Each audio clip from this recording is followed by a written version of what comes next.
नमस्कार दोस्तों, आज हम लोग वायुमंडल का सेकेंड पार्ट देखेंगे। ये पार्ट 2 है। ठीक है, तो पिछली बार हमने देखा था कि वायुमंडल में सबसे ज़्यादा कौन सी गैस पाई जाती है और उसके बारे में विस्तार से जानना, कितनी परसेंट पाई जाती है। सेकेंड जो है ये हमारा वायुमंडल को हम कितने भागों में बांटे हैं। तो आप लोग ध्यान दीजिएगा कि वायुमंडल जो है 4 भागों में बांटा गया है। वायुमंडल को कितने भागों में बांटा गया है? 4 भागों में। तो पहला मंडल जो है इसको बोलते हैं क्षोभ मंडल, जिसको अंग्रेजी में ट्रोपोस्फियर बोला जाता है। याद रखिएगा, पहला जो मंडल है इसको क्षोभ मंडल बोलते हैं, जो कि अंग्रेजी में इसको ट्रोपोस्फियर बोलते हैं। सेकेंड मंडल बोला जाता है समताप मंडल, जिसको अंग्रेजी में स्ट्रेटोस्फियर के नाम से जानते हैं। और तीसरा है हमारा मध्य मंडल, जिसको हम मेसोस्फियर के नाम से भी जानते हैं। चौथा जो है बहिर्मंडल, जिसको हम एक्सोस्फियर के नाम से जानते हैं। तो ध्यान दीजिएगा, वायुमंडल को हमने 4 भागों में बांटा है। तो पहला जो मंडल है क्षोभ मंडल के नाम से जाना जाता है, दूसरा जो है समताप मंडल के नाम से जाना जाता है, तीसरा जो है मध्यमंडल के नाम से जाना जाता है, चौथा जो है बहिर्मंडल के नाम से जाना जाता है। कभी कभी क्वेश्चन है क्षोभ मंडल ना देके ट्रोपोस्फियर दे देगा, तो मतलब दोनों का एक ही है, चाहे ये नाम दे चाहे ये, दोनों का मीनिंग एक ही है। क्षोभ मंडल को हम ट्रोपोस्फियर के नाम से जानते हैं, समताप मंडल को हम स्ट्रेटोस्फियर के नाम से जानते हैं, मध्य मंडल को हम मेसोस्फियर के नाम से जानते हैं, बहिर्मंडल को हम एक्सोस्फियर के नाम से जानते हैं। तो आज हम लोग क्षोभ मंडल या ट्रोपोस्फियर का विस्तृत अध्ययन करेंगे। ठीक है, तो ये 12 या 13 मिनट के वीडियो होगा, जिसमें आपका क्षोभ मंडल से रिलेटेड जितने भी क्वेश्चन बनते हैं आपका इसमें सब समाहित किया गया है। तो हम आसानी से समझते हैं क्षोभ मंडल होता क्या है। तो देखिए दोस्तों, क्षोभ मंडल जो है इसको हम ट्रोपोस्फियर के नाम से भी जानते हैं। अगर आपका ट्रोपोस्फियर आ जाए, समझिएगा क्षोभ मंडल के ही बारे में जानकारी मतलब मांगी जा रही है। अब क्षोभ मंडल आ रहा है तो ट्रोपोस्फियर के बारे में, तो हम लोग क्षोभ मंडल के बारे में विस्तार से पढ़ते हैं। ठीक है, अब देखिए, क्षोभ मंडल को हम अन्य नाम से भी जानते हैं, जैसे संवहन मंडल या परिवर्तन मंडल। तो याद रखिएगा, अगर क्वेश्चन आ जाए कि क्षोभ मंडल का अन्य नाम क्या है, तो आप बताएंगे संवहन मंडल या परिवर्तन मंडल। ठीक है, तो आप ये ध्यान दीजिएगा, क्षोभ मंडल को हम संवहन मंडल, परिवर्तन मंडल भी कहते हैं। याद रखिएगा, क्षोभ मंडल कितने नाम हो गए? पहला ट्रोपोस्फियर नाम हो गया, दूसरा संवहन मंडल हो गया, तीसरा परिवर्तन मंडल। तो क्वेश्चन चाहे संवहन मंडल के बारे में पूछा जाए चाहे परिवर्तन मंडल के बारे में पूछा जाए, तो आपको ट्रोपोस्फियर के ही बारे में बताना है। ये चारों नाम जो है एक ही, मतलब नाम अलग अलग है लेकिन दोनों मतलब सभी का मतलब एक ही है। जैसे क्षोभ मंडल, ट्रोपोस्फियर आप समझ गए एक ही है। इन्हीं को हम संवहन मंडल और परिवर्तन मंडल। इतना क्लियर हुआ? अब नेक्स्ट हम देखते हैं वायुमंडल की सबसे निचली परत जो है, वायुमंडल की सबसे निचली परत कौन सा है? क्षोभ मंडल। कहने का मतलब, पहले जैसे ये पृथ्वी है, आप लोग ध्यान देखिए, ये पृथ्वी है, पृथ्वी ऊपर जो है यहाँ पे है क्षोभ मंडल, क्षोभ मंडल, या इसी को हम जानते हैं संवहन मंडल भी कहते हैं। इसी को हम बोलते हैं क्या? परिवर्तन मंडल भी। परिवर्तन, हम यहाँ लिख के विस्तार बता दे रहे हैं। परिवर्तन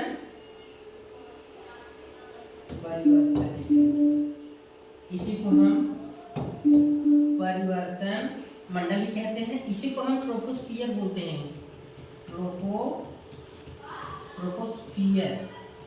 अब देखिए, मैंने बताया ना 4 नाम है इसका, चाहे क्षोभ मंडल पूछा जाए, संवहन मंडल या परिवर्तन मंडल या ट्रोपोस्फियर। तो याद रखना, क्षोभ मंडल जो है आपका पृथ्वी से लेकर 14 किलोमीटर तक, 14 किलोमीटर तक जो है आपका क्षोभ मंडल है। याद रखना, क्षोभ मंडल की ऊंचाई कितना है? 14 किलोमीटर तक। तो ये वायुमंडल की सबसे निचली परत है। इसके क्षोभ मंडल के बाद आपका आएगा ये जो समताप मंडल है, समताप मंडल आ गया आपका, समताप मंडल आ गया, ये समताप मंडल हो गया। फिर इसके ऊपर आ जाएगा आपका तीसरा कौन है? मध्य मंडल, मध्य मंडल, ये आपका मध्य मंडल आ गया। फिर इसके ऊपर है बहिर्मंडल, सबसे ऊपर जो है बहिर्मंडल है, याद रखिएगा बहिर्मंडल है। तो दोस्तों ध्यान दीजिएगा, अब पूछा जाएगा, कैसे क्वेश्चन पूछता है, क्वेश्चन पूछेगा कि बताइए कि वायुमंडल की सबसे निचली परत कौन सी है, तो आपको बताना है क्षोमंडल। ऑप्शन क्षोमंडल से क्षोमंडल टिक करिएगा, संवहन से संवहन पे करिएगा, परिवर्तन से परिवर्तन, ट्रोपोस्फियर ट्रोपोस्फियर, ये चारों एक ही नाम है। क्षोमंडल, संवहन, परिवर्तन एक ही चीज बारे में बताया जा रहा है। तो याद रखिएगा, पृथ्वी पूछा जाए कि पृथ्वी के सबसे नजदीक कौन सा मंडल है, बताइए क्षोमंडल है, या संवहन मंडल बोलिए, या परिवर्तन मंडल, या ट्रोपोस्फियर। तो याद रखिएगा, वायुमंडल की सबसे निचली परत कौन सी है, क्षोमंडल है। मतलब यह कौन सा मंडल है, क्षोमंडल। क्षोमंडल के ऊपर कौन सा मंडल है, समताप मंडल है। समताप के ऊपर कौन सा मंडल है, मध्यमंडल। मध्यमंडल के ऊपर कौन सा है, बहिर्मंडल। तो याद रखिए, कभी ये क्रम भी पूछ लेता है, तो याद रखिएगा सबसे नीचे जो है क्षोमंडल है, इन फर्स्ट क्षोमंडल, सेकेंड समताप मंडल, थर्ड जो है आपका मध्यमंडल, चौथा जो है आपका बहिर्मंडल। यही मैंने यहाँ लिखा है, जो चीज मैंने यहाँ लिखा है इसका उल्टा करेंगे तो आपका ये आपका मंडल आ जाएगा। फिर से दोस्तों समझिएगा कि वायुमंडल की सबसे निचली परत कौन सी है, क्षोमंडल है। फिर क्षोमंडल के ऊपर कौन सी परत है, मध्यमंडल। क्षोमंडल के ऊपर कौन सा, समताप मंडल है। समताप मंडल के ऊपर कौन सा मंडल, मतलब आपका मध्यमंडल है। कौन सा मंडल है, मध्यमंडल। मध्यमंडल के ऊपर कौन सा, बहिर्मंडल। तो यहाँ तक दोस्तों सबको समझ में आ गया होगा, आप आसानी समझ गए होंगे। तो ये जो है आपका क्षोमंडल को हम अन्य नाम से भी जानते हैं, संवहन मंडल, परिवर्तन मंडल, ट्रोपोस्फियर मंडल। तो ये हम यहाँ से आपको आसानी से समझ में आ गया होगा आपको। तो यही मैंने बताया, क्षोमंडल का अन्य नाम है ट्रोपोस्फियर, संवहन मंडल, परिवर्तन मंडल। क्वेश्चन आपका घुमा फिरा कहीं पूछता है। और वायुमंडल की सबसे निचली परत कौन सा है, क्षोमंडल है। अब यहाँ देखिएगा, अब मैंने बताया ना, अगर पूछ लिया जाए तो बताइए क्षोमंडल की ऊंचाई कितने किलोमीटर तक है, तो आप बताएंगे क्षोमंडल की ऊंचाई जो है आपका 14 किलोमीटर तक है। ये क्वेश्चन कई बार आया है, तो बताइए क्षोमंडल की ऊंचाई कितनी, मतलब औसत है, औसत ऊंचाई कितनी है, 14 किलोमीटर। मतलब पृथ्वी से 14 किलोमीटर ऊंचाई तक क्षोमंडल पाया जाता है, ठीक है। आप देखिए क्षोमंडल में होता क्या है, क्षोमंडल से यहाँ से क्वेश्चन बहुत पूछता है कि बताइए कि क्षोमंडल में कौन सी घटनाएं होती हैं। क्षोमंडल में आप बादल से जो भी रिलेटेड से वर्षा हो गई, बादल बनना कौन सी मतलब कौन से मंडल में आता है, क्षोमंडल में। आंधी तूफान किस मंडल में आता है, आंधी तूफान आता है क्षोमंडल में आता है। बिजली चमकता है किस मंडल में, क्षोमंडल में। कोहरा किस मंडल पड़ता है, क्षोमंडल में। ओला किस मंडल पड़ता है, क्षोमंडल में। तो क्वेश्चन ऐसे आ जाएगा, बताइए कि आंधी तूफान जो किस मंडल में पड़ता है, तो आप बताएंगे क्षोमंडल में। और जैसे पूछ ले, कई बार क्वेश्चन आया है, बताइए कि हेलीकॉप्टर जो किस मंडल में उड़ाते हैं, या हेलीकॉप्टर किस मंडल में उड़ाया जाता है, तो आप सिंपल से बताएंगे। उसमें 4 ऑप्शन दे देगा, क्षोमंडल दे देगा, समताप मंडल दे देगा, मध्यमंडल, बहिर्मंडल। तो आपको बताना है हेलीकॉप्टर किस मंडल में है, क्षोमंडल में। तो आपको सीधा यहाँ पे टिक करना है क्षोमंडल।